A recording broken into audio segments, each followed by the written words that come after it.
Hello, I am Jerry Smith and I'm running to be your mayor of Hendersonville in 2026. This is a long video.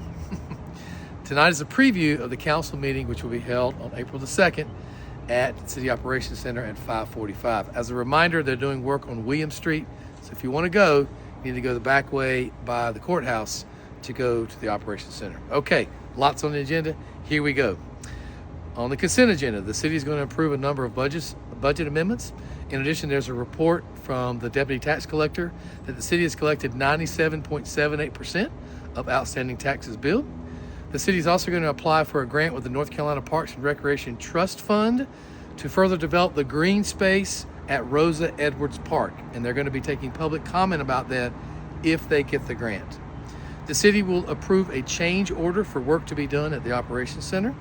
The city will select Cushman Wakefield to perform appraisal and acquisition services for the Mud Creek Interceptor project, which means basically they go out and figure out how much property is valued, and then they purchase the property for the Interceptor project. The city will select Cumming Group to serve as the city's owner advisor for the Whitmire Community Center and the Patton Park renovations. And basically what that means is they're hired to be the city's eyes and ears while the construction is going on.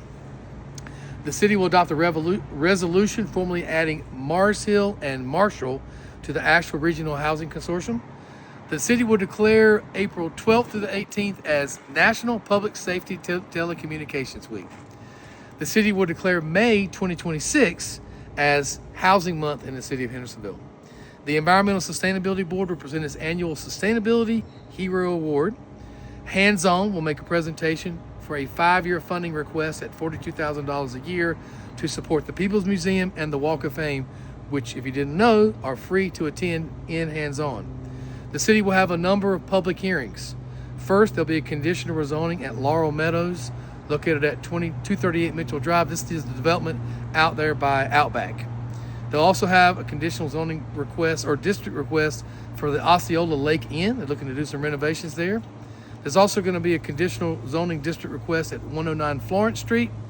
And the city has been asked to consider the approval of a proposed economic incentive package for something called Project Vert, which means it's still kind of secretive as to who it is, but some big numbers here.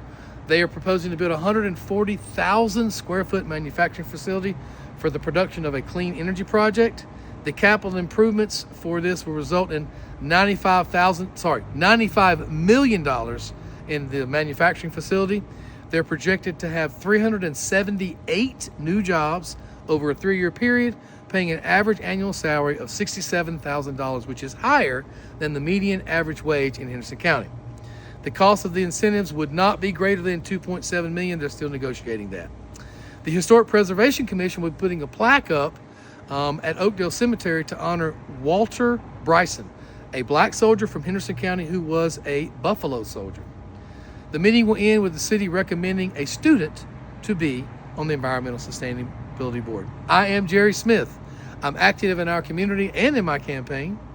I'm dedicated to our hometown values and I'm ready to serve as your mayor.